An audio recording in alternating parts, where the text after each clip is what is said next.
It's also not alphabetical. Yeah, I did a story on that. Yeah.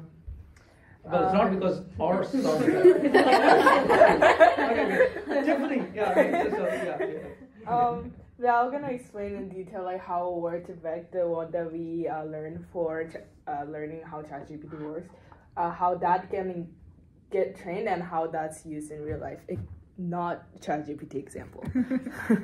So I'm gonna first present how word can be converted to vectors and explain two training methods for word embedding, which are continuous bag of words and skipgram. And lastly, I'm gonna explain how word embeddings can be used in real life example through next word prediction.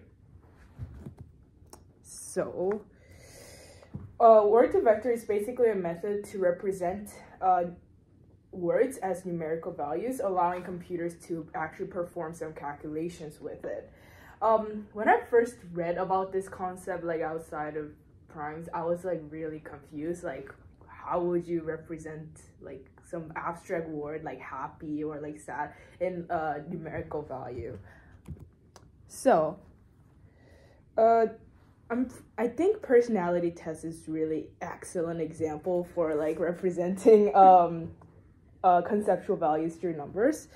I'm pretty sure you have seen like a lot of personality tests that do like, oh, you're extrovert, you're like agreeable or something like that. And once person's personality is really abstract, by putting like extracting different features out of someone's personality, make it easy to like numericalize the value. And after you assign values to certain features, then we can make that into vectors in n dimension. And this is really helpful for computers to do certain calculation with it, because then we can use Euclidean dot product formula to find the angles between them and find similarities of two vectors to person's personality. And this can be done to words just as personality can be represented through vector. However, word embedding has way more components in the vector. For example, this is a word embedding for word king, according to Globe Training on Wikipedia. At first glance, we have no idea that this represents king. Like, why is the first component 0.0? Like, we have no idea. But by representing them in a color-coded way, like, we still have no idea, but by putting that into a context, by comparing it to different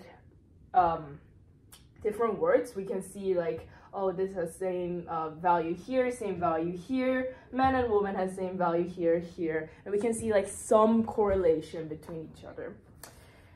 Consider words in like king, man, woman, and queen. How do you think those words like correlate to each other? They're all human. They're all human.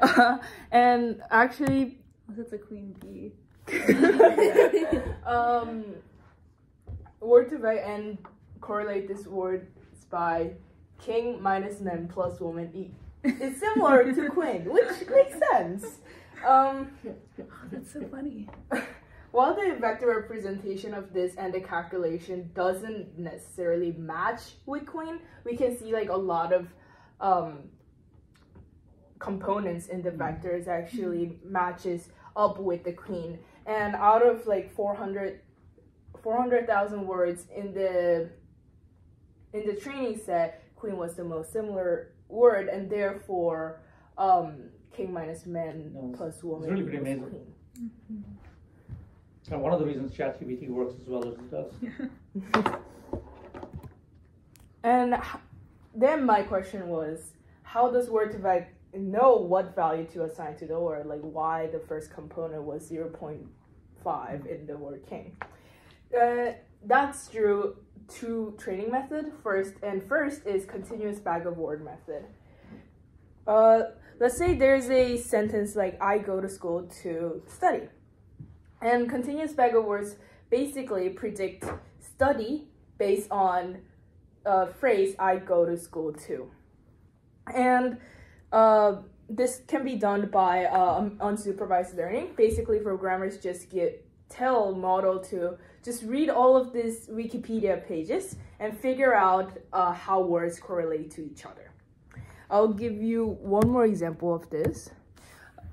And this is actually, let's say there's a sentence that says, a large language model is a type of language model notable for its ability to achieve general purpose language understanding and generation. This is actually from Wikipedia, like first sentence for a large language model Wikipedia page. But when the training starts, the model will first look at two words, language, and then it will correlate those two inputs as for the output all large to language. And then it will gonna move its window a slight bit, and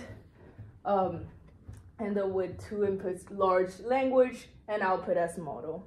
And when they continue doing that for a bunch of times, and then they're gonna have a lot of like set of words like this for a whole Wikipedia page, not just this sentence. And they now can predict somehow what they should output after all large,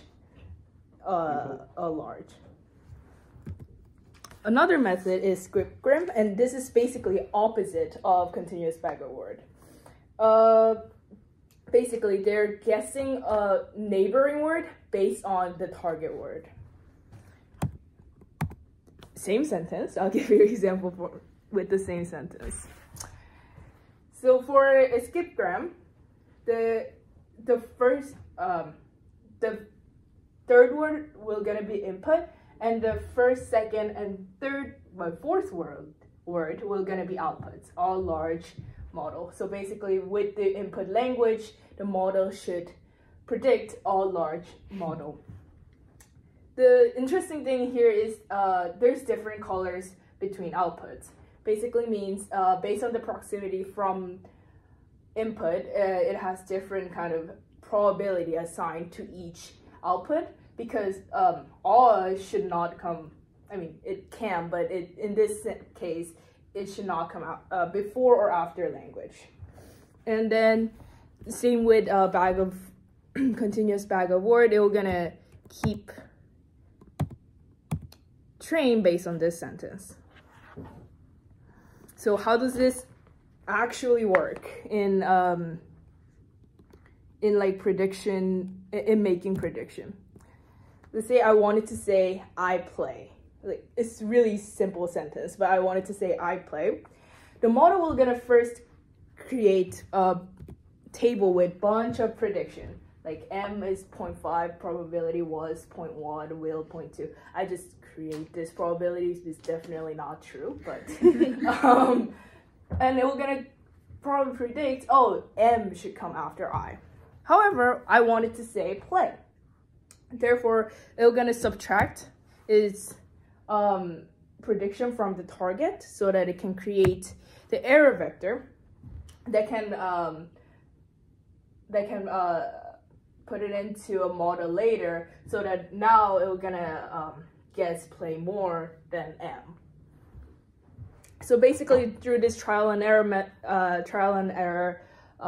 model, we're gonna make better prediction. So why is the error entry for play 0? You'd think that there was also an error, right? That also had an error because you wanted play, and it shouldn't be, it's so low at 0.01, and shouldn't you be increasing? Oh wait, 0.01? This should be 1.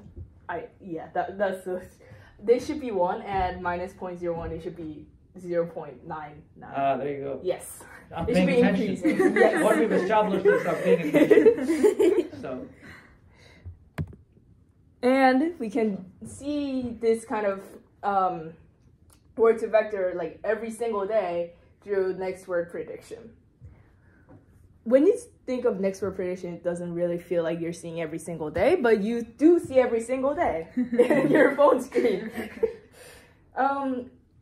Like this kind of sentence completion tool is not just used in phones, but also in like when you search Google, like when you type anything, you're gonna have like related search or something like that.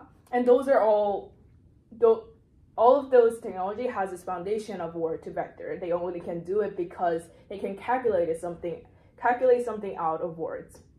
However, there's a big problem for Word2Vector right now because of its inherent bias. And since Word2Vector is trained based on already existing text data set, either it's Wikipedia or like somewhere in the internet, if the text data set is already biased, then the Word2Vector will gonna create biased prediction of words, and therefore it will not gonna give like something ethical or something good. And also Word2Vector really struggles with word that are not really used, or sentence structure, really rare sentence structure. It's just because they don't have enough data set on those kind of things. So in conclusion, while Word2Vector is really foundational technology that's used in a lot of natural language processing tools, or basically anything that any technology that contains words and processing them, it still needs a lot of work on getting rid of those biases and somehow get more data for those rare words and rare sentence structure. Thank you.